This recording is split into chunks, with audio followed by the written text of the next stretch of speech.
Hello and welcome to my channel by Fly English for You. In the series of mastering collapse sentences, this one is the very first video. See, मैंने इससे पहले भी 2 video बनाया है collapse sentences पर, but both of them are basic. तो आप उसको भी देख लोगे तो काफी कुछ समझ में आएगा. बट ये जो सीरीज है collapse sentences का ये कंप्लीट है. इसमें जितना भी collapse sentences है, टाइप्स जो भी है, टोटल कवर होगा और 110% कुछ भी नहीं बचेगा. तो आज के इस वीडियो में हम लोग देखेंगे इट collapsed को, और नेक्स्ट वीडियो में WH collapsed जिसको pseudo collapsed भी बोलते हैं, और फिर नेक्स्ट वीडियो थर्ड वीडियो में ये पांच काफ़ी इजी है, इसी से डिराइव हुआ है, काफ़ी इजी है. तो मेनली आपका ये 2 है, it collapsed and WH collapsed. तो आज देखते हैं इट collapsed को. पहले तो समझ लेते हैं collapsed का मतलब क्या होता है. इसका मतलब होता है स्प्लिट, यानी स्प्लिट सेंटेंसेस, यानी एक सेंटेंस दिया होगा उसको स्प्लिट करना है. क्यों करते हैं? सी, हम लोग जो फोकस करते हैं किसी एक एलिमेंट पर एक सेंटेंस में, एलिमेंट्स मतलब subject, verb, object, complement and adverbial. अब किसी एक पर करना फोकस तो कैसे करते हैं? इन्वर्जन यूज करते हैं, collapse सेंटेंसेस यूज करते हैं, ये सब करते हैं. तो उसी में हम लोग आज सीखने वाले हैं collapse सेंटेंसेस के थ्रू फोकस करना एक एलिमेंट पर एक सेंटेंस में. और एलिमेंट क्या होता है आपको पता होना चाहिए. टोटल कितना होता है? 5 एलिमेंट्स होता है एक क्लॉज का. क्या क्या होता है? Subject, verb, object, complement and adverbial. तो ये जो एलिमेंट होता है एक वर्ड भी हो सकता है, एक फ्रेज भी हो सकता है, एक क्लॉज भी हो सकता है. ठीक, तो अब देखते हैं फर्स्ट इट collapsed को देखते हैं, इसको समझने की कोशिश करते हैं, काफी इजी है. इट collapsed को क्या बोलते हैं? collapse sentence proper. एक्चुअल में 2 ही होता है.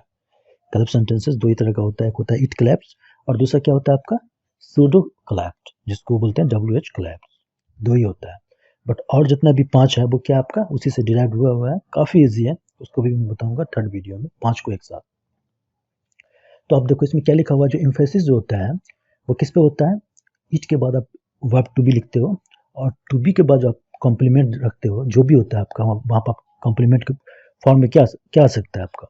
नाउन फ्रेज होगा, एडजेक्टिव फ्रेज होगा, प्रोनाउन हो सकता है, एडवर्बियल भी हो सकता है. सी, कॉम्प्लीमेंट जो होता है सब्जेक्ट का कॉम्प्लीमेंट, यानी वर्ब टू बी के बाद जरूरी नहीं कि सिर्फ और सिर्फ noun phrases, adjective phrases, pronoun यही सब है, एडवर्बियल भी आता है. For example, she is upstairs, तो क्या हुआ यहाँ पर? अपस्टेयर्स एडवर्बियल नहीं है, बट वो नाउन को नहीं कर रहा मॉडिफाई.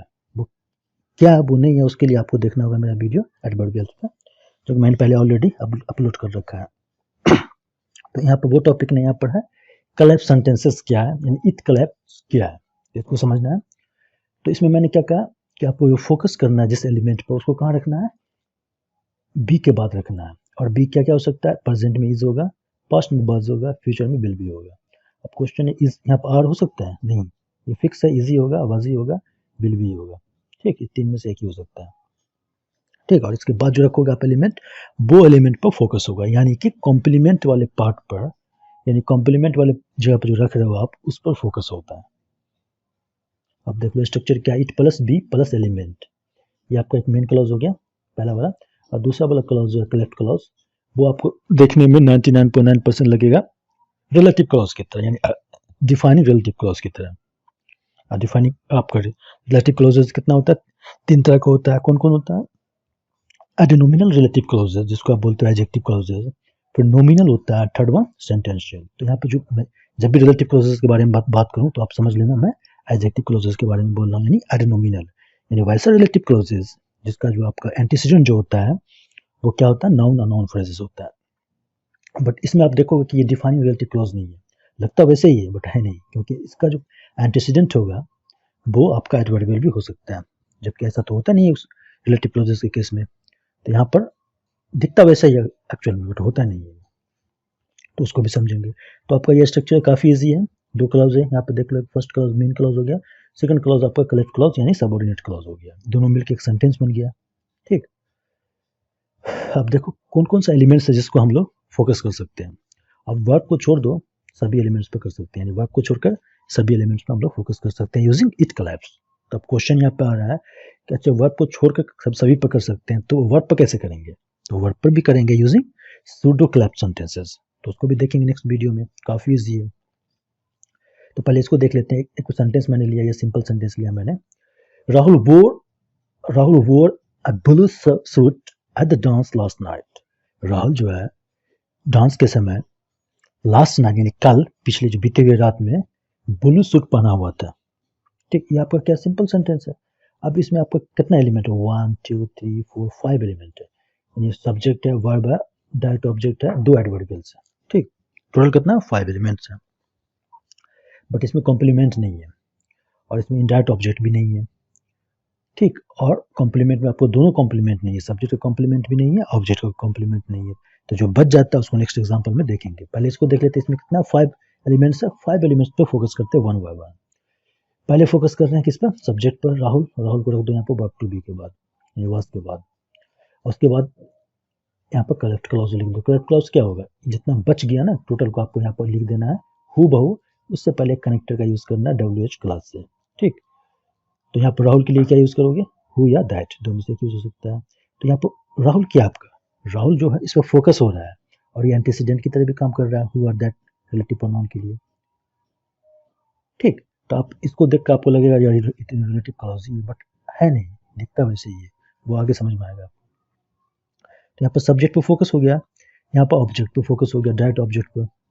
यहाँ पर दैट को मैंने ब्रैकेट में डाल दिया, यानी ऑप्शनल, आप इसको रखो या ना रखो। क्यों, क्योंकि ऑब्जेक्ट है, ऑब्जेक्ट जब भी आए, आपका ऑब्जेक्ट जब भी आए कलेक्ट क्लॉज में, तो आप उसको ओमिट कर सकते हो, क्योंकि आपका ये डिफाइनिंग क्लॉज होता है, इसको आप रिमूव नहीं कर सकते। तो ये अननेसेसरी है, रिडंडेंट, एक्स्ट्रा, इसको आप रिमूव कर दोगे कोई फर्क नहीं पड़ता है। अब आप बोलोगे ऐसा तो रिलेटिव क्लॉज में भी है, हाँ ऐसा ही है, वहाँ भी रिलेटिव क्लॉज से ये मिलता ही जुलता है 99.9%। डिफरेंसेस कहाँ पर वो मैं बताऊंगा। देखो यहाँ पर लास्ट नाइट, ये क्या आपका एडवर्बियल है। अब देखो इस एडवर्बियल के लिए मैंने यहाँ पे यूज किया दैट, रिलेटिव क्लॉज में यूज होता नहीं है। रिलेटिव क्लॉज में फिक्स है कि एंटीसीडेंट जो ये है, ये हमेशा नाउन या नाउन फ्रेज होगा, बट यहाँ पर हो रहा है। तो ये क्या आपका कलेफ्ट क्लॉज है ये वाला। और टोटल कंप्लीट क्या आपका, इट कलेफ्ट। इट क्या आपका, इट प्रोनाउन है, इट प्रोनाउन। वाज क्या आपका, verb to be linking verb है। और उसके बाद ये क्या आपका कॉम्प्लीमेंट है, यहाँ से यहाँ तक आपका क्या हो गया मेन क्लॉज। और ये आपका क्या हो गया, इट कलेक्ट क्लॉज यानी सबऑर्डिनेट क्लॉज। यहाँ पर भी सेकंड एडवर्बियल पे फोकस किया गया। ये आपका जो है टाइम वाला एडवर्बियल है, ये क्या आपका लोकेशन वाला एडवर्बियल है। तो अब बच गया क्या, इनडायरेक्ट ऑब्जेक्ट। इनडायरेक्ट ऑब्जेक्ट को अब देखते हैं, सीधे indirect object. He gave me the book, me क्या आपका है, gave what, the book. The book क्या आपका डायरेक्ट है, मी क्या आपका इनडायरेक्ट है। पहले इनडायरेक्ट आता है उसके बाद डायरेक्ट आता है। तो अगर आपको कहा जाए कि इसमें से जो आपको फोकस करना है इनडायरेक्ट ऑब्जेक्ट पे, तो कैसे करोगे। तो पहले आप इसको इस तरह से कर दो, यानी कि ऑर्डर चेंज कर दो। पहले क्या होता है इनडायरेक्ट, उसके बाद डायरेक्ट। ऑर्डर चेंज करोगे तो उसके पहले क्या लगाना पड़ेगा, इनडायरेक्ट से पहले 2 या 4। तो ऑर्डर चेंज होगा, ऑर्डर जब चेंज करोगे तो इस पर फोकस करना तो काफ़ी ईजी हो गया। टू मी यहाँ कर दो डायरेक्ट, सिंपल। बट अगर इसी को चेंज करना है तो आपको इसके मी के जगह पर आपको यहाँ पर आई यूज़ करना पड़ेगा। ठीक, ये आपको नोट कर लेना। क्यों, क्योंकि लिंकिंग वर्ब के बाद जब आप प्रोनाउन यूज़ करते हो तो वो नोमिनेटिव केस में यूज़ होता है। तो आप बोलोगे, एग्जाम्पल दोगे कि इट इज़ माइन, यहाँ पर तो ऐसा नहीं हो रहा है, पर वहाँ पर वो क्या पॉजेसिव प्रोनाउन है, ये तो पॉजेसिव प्रोनाउन है नहीं। मी पॉजेसिव प्रोनाउन तो है नहीं, ऑब्जेक्टिव केस में है, तो ऑब्जेक्टिव केस में आप यूज़ नहीं करोगे। ये किसके लिए है, एग्जाम्स के लिए। बट एक्चुअल में आप यहाँ पर ऑब्जेक्टिव केस यूज़ करोगे हमेशा, जब भी बातचीत करते हो, कभी भी, कहीं पर भी। सिर्फ एग्जाम के लिए आपका ये फर्स्ट वाला है कि जब भी कलेक्ट सेंटेंसेस में पर्सनल प्रोनाउन आए तो उसको आप सब्जेक्टिव फॉर्म में लिखोगे। ठीक, तो ये क्या हो गया आपका इनडायरेक्ट ऑब्जेक्ट हो गया, काफी इजी इनडायरेक्ट ऑब्जेक्ट। अब बच गया सब्जेक्ट का कॉम्प्लीमेंट। तो सब्जेक्ट के कॉम्प्लीमेंट में कुछ रिस्ट्रिक्शंस हैं जिसके आप यूज करोगे, कैसे करोगे, कब कर सकते हो। तो पहला रिस्ट्रिक्शन आप देख लो, कॉम्प्लीमेंट की बात हो रही है, सब्जेक्ट की कॉम्प्लीमेंट। तो सब्जेक्ट का कॉम्प्लीमेंट तो आपका एडजेक्टिव भी हो सकता है, एडजेक्टिव फ्रेज भी हो सकता है। तो एडजेक्टिव फ्रेज जब भी हो, अगर सब्जेक्ट का कॉम्प्लीमेंट एडजेक्टिव फ्रेज हो, तो उस केस में आपको नहीं करना क्या, फोकस नहीं करना उस कॉम्प्लीमेंट पर। ठीक, नंबर 2, आप एडजेक्टिव फ्रेज नहीं है, नाउन फ्रेज है सपोज वहां पर, और कलेक्ट सेंटेंस बनाने के बाद लास्ट में अगर वर्ब टू बी आ जाए, जैसे यहाँ पर आ गया आर, तो इस केस में भी आपको नहीं करनी है। तो आपको 2 केसेस है जिसमें आपको सब्जेक्ट का कॉम्प्लीमेंट को आप फोकस नहीं कर सकते, सब्जेक्ट के कॉम्प्लीमेंट पे फोकस नहीं कर सकते। बाकी आप कर सकते हो, बाकी देखो जैसे यहाँ पर कर लिया मैंने, ये क्या आपका नाउन फ्रेज है, ये नाउन फ्रेज है, तो इस पर कर सकते हो, कोई दिक्कत नहीं है। तो अब बच गया ऑब्जेक्ट कॉम्प्लीमेंट। तो ऑब्जेक्ट कॉम्प्लीमेंट देख लेते हैं। I have painted the kitchen pink, the the kitchen क्या है आपका दैट ऑब्जेक्ट है, और ऑब्जेक्ट के बारे में बता रहा है पिंक, तो ये क्या हो गया आपका ऑब्जेक्ट का कॉम्प्लीमेंट। तो इस पर फोकस करना तो काफ़ी ईजी, यहाँ पर पिंक रख दो, जो बच गया उसको कलेक्ट क्लॉज में रख दो। अब आप एक चीज़ नोटिस कर रहे होगे कि हमेशा मैं दैट ही यूज़ करता हूँ, क्या दैट ही हमेशा यूज़ होगा, तो ज़रूरी नहीं है।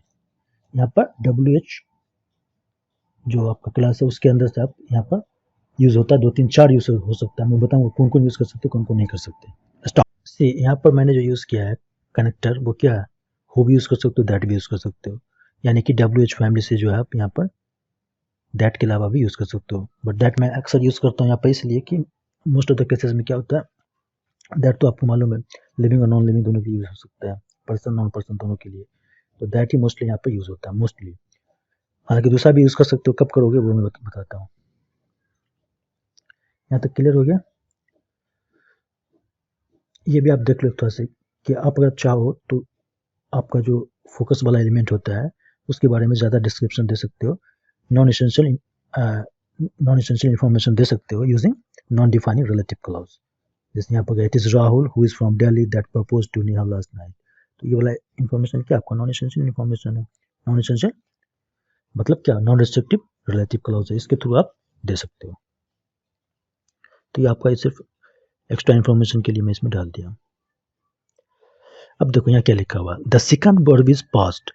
अगर सेकंड वर्ब जो अगर सेकंड क्लॉज में अगर जो सेकंड वर्ब होता है अगर वो पास्ट में हो तो फर्स्ट क्लॉज का जो वर्ब होगा वो हमेशा ही पास्ट में होता है। बट एक्सेप्शन भी इसमें, देखो यहाँ क्या लिखा है, it is Rahul that enjoy. पहले ये देख लो कि आपका फर्स्ट क्लॉज कौन हो गया, फर्स्ट क्लॉज यहाँ से तक हो गया, ठीक। सी अगर आपका first clause if the second clause अगर पास्ट में हो तो फर्स्ट क्लॉज हमेशा ही पास्ट में होता है। बट एक्सेप्शन इसमें ये है कि अगर आप बात कर रहे हो जिसके बारे में आप बात हो रही है, यानी जिस पर आप फोकस कर रहे हो वो अभी भी जिंदा है, ठीक, वो जिनके बारे में बात हो रही है वो अभी भी जिंदा है, तो उस केस में आप फर्स्ट वाले क्लॉज में जो वर्ब जो है प्रेजेंट में रख सकते हो, यहाँ इज रख सकते हो। It is Rahul that enjoys reading novels as a pastime, यानी राहुल अभी भी जिंदा है उसके बारे में बात हो रही है, तो आप यहाँ पर प्रेजेंट में रख सकते हो, कोई इशू नहीं है, ठीक। और जितना भी केसेस है सब में क्या है, जो टेंस इसका होगा वही इसका भी होगा, ठीक।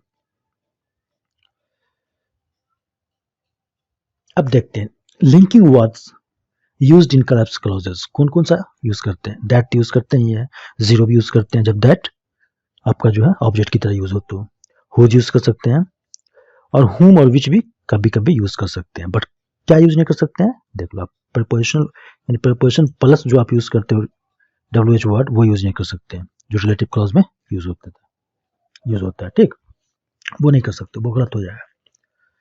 देखो एग्जाम्पल देख लो, I gave water to the dog, तो यहाँ पर अगर आप it was the dog to which I gave the water, तो ये आपका क्या हो गया, देखो टू यहाँ पर आया उसके बाद विच आपने यूज किया, तो ये आप ये जो यूज किए हो ये क्या प्रपोजिशन है प्लस क्या विच है, इससे आ रहा है ना, तो आप ये यूज नहीं कर सकते किसमें, कलेक्ट में। अगर ये यूज कर दिए तो वो आपका क्या होगा, रिलेटिव क्लॉज हो गया, ठीक, ये आपका क्या रिलेटिव क्लॉज है, ठीक। इट वॉज द डॉग यहाँ से लेके यहाँ तक नाउन फ्रेज है जिसमें से रिलेटिव क्लॉज जो है पोस्ट मॉडिफायर की तरह काम कर रहा है किसके, डॉग के, ठीक। अगर आप नहीं जानते रिलेटिव क्लॉजेस क्या तो आप देख लो मेरा वीडियो, आपको समझ में आ जाएगा कैसे क्या है नहीं है।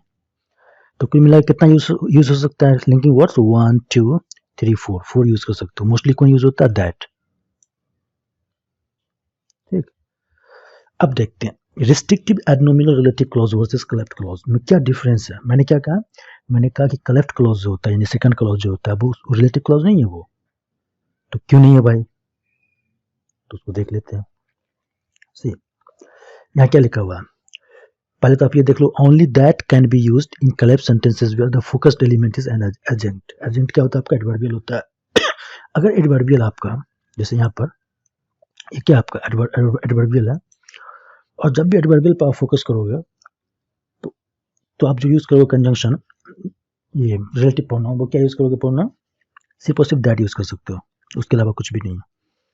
अगर आप सोचो रिलेटिव क्लॉजेज में, रिस्ट्रिक्टिव रिलेटिव क्लॉजेज में आप यूज कर सकते हो दैट, कभी नहीं कर सकते, क्योंकि इससे पहले वाला एलिमेंट नाउन और नाउन फ्रेज होना चाहिए रिलेटिव क्लॉजेज में, यहाँ पर तो है नहीं, तो फर्स्ट नंबर डिफरेंस तो ये हो गया। दूसरा डिफरेंस देखते हैं क्या है। दूसरा डिफरेंस क्या, we can omit that as subject in cleft sentences. Cleft sentences में दैट अगर आपका सब्जेक्ट है तो उसको भी ओमिट कर सकते हो, जबकि ऐसा तो नहीं है इसमें। किसमें? डिफाइनिंग रिलेटिव क्लॉजेज में। डिफाइनिंग रिलेटिव क्लॉजेज में अगर दैट अगर आपका सब्जेक्ट की तरह यूज हुआ था, आप उसको कभी रिमूव नहीं कर सकते हो। अब बोलोगे रिडक्शन में रिमूव करते हैं, रिडक्शन में सिर्फ दैट रिमूव नहीं होता है, बट टू भी होता है रिमूव, तो वहां तो रिमूव होता नहीं है, बट इसमें कर सकते हो कलेक्ट वाले में। For example, the PM himself told me. अब द पीएम पर फोकस करो, द पीएम यहाँ लिखो, देखो यहाँ पर दैट मैंने नहीं लिखा, दैट को मिस कर सकते हो। It was the PM himself told me, it was the PM himself told me, आप लिख सकते हो कलेक्ट सेंटेंस में। तीसरा देखो क्या है, collapse sentence may have a proper noun as a focused element। देखो आपको जो collapse sentence होता है, तो collapse sentence में जो focused element होता है वो आपका proper noun हो सकता है। बट relative clause में अगर defining relative clause होता है, तो defining relative clause में कभी भी antecedent जो होता है आपका proper noun नहीं होता, कभी नहीं हो सकता, ठीक।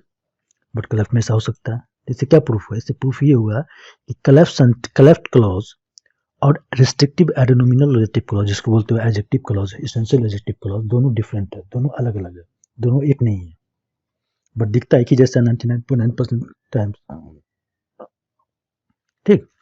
और ये यहाँ जो दैट क्लॉज मैं यूज कर रहा हूँ, तो वो दैट नोमिनल क्लॉज भी नहीं है। दैट नोमिनल क्लॉज क्या, नाउन की तरह काम करता है, ठीक। तो इतना ही था इट कलेप्स में। नेक्स्ट है WH कलेप्स, नेक्स्ट वीडियो में हम लोग देखेंगे। तो इट कलेप्स तो काफी इजी, इसमें कुछ है ही नहीं खास। जो आपको याद रखनी है वो मैं बता देता हूँ। आपको इसको याद रखनी है, स्ट्रक्चर को। ये स्ट्रक्चर अगर आपको याद होगा तो आप इट कलेप्स को आसानी से समझ सकते हो, आप यूज कर सकते हो, राइटिंग स्किल्स के लिए काफी काम आता है, फोकस करने के लिए। तो आप इसको याद कर लो स्ट्रक्चर को। और एक चीज और नोट करना कि आप यहाँ जो यूज कर रहे हो वर्ब टू बी, ये फिक्स है, इतना यूज होगा, इज वाज विल बी, इसके अलावा और कुछ भी नहीं है, ओके। अगर अब भी आपको कुछ समझ में नहीं आया इसमें इट कलेप्स में, तो आप पूछ सकते हो कमेंट सेक्शन में। ऐसा कुछ है ही नहीं इसमें, हालांकि इसका इंट्रोगेटिव भी बनता है, एक्सक्लेमेटरी सेंटेंस भी बन सकता है, वो सब मैं नहीं बताया, बट जितना था एडवांस मैंने बता दिया। क्योंकि और जहाँ भी आप पढ़ोगे किसी भी बुक में, तो वो आप डायरेक्ट, अभी जो मॉडर्न बुक है इंग्लिश की ग्रामर, तो उसमें आप डायरेक्ट देखोगे वहाँ लिखा रहता है रिलेटिव क्लॉज। कहाँ? इसके बारे में लिखा रहता है डिफाइनिंग रिलेटिव क्लॉज, जबकि ऐसा तो है नहीं है। आपका रिलेटिव क्लॉज तभी होता है जब रिलेटिव प्रोनाउन जो है उसके पहले जो आपका एलिमेंट यूज होता है, यानी कि एंटीसीडेंट, वो नाउन या प्रोनाउन होना चाहिए, नाउन फ्रेज या नाउन होना चाहिए। अगर वो नहीं है तो क्या होना चाहिए? क्लॉज होना चाहिए। वो नहीं तो क्या होना चाहिए? सेंटेंस होना चाहिए। अगर वो नहीं है तो वो क्या होना चाहिए? पैराग्राफ होना चाहिए। वो नहीं तो क्या होना चाहिए? पूरा सेंटेंस होना चाहिए। बट कभी भी एडवर्बियल को वो कभी भी एडवर्बियल एंटीसीडेंट नहीं होता, यानी एडवर्बियल की जगह पर आप प्रोनाउन को यूज नहीं करते हो। तो क्लियर है कि यहाँ डिफाइनिंग रिलेटिव क्लॉज नहीं है, वो क्या है? कलेप्ट क्लॉज है, जो कि क्या है आपका सबऑर्डिनेट क्लॉज है, ठीक। तो अब हम लोग नेक्स्ट वीडियो में देखेंगे WH कलेप्स, जिसको बोलते हैं सूडो कलेप्स, और इसका यूज बहुत ज्यादा होता है, काफी इंटरेस्टिंग भी है। इसका यूज करोगे आप सेंटेंसेस को अच्छे से जोरदार बना सकते हो, अच्छे से फोकस कर पाओगे एक एक एलिमेंट्स पे, यानी कि वर्ड पर भी कर सकते हो इसका यूज करते हुए, यानी इससे भी ज्यादा पावरफुल ये वाला है। Okay, so see you in the next video, till then bye bye.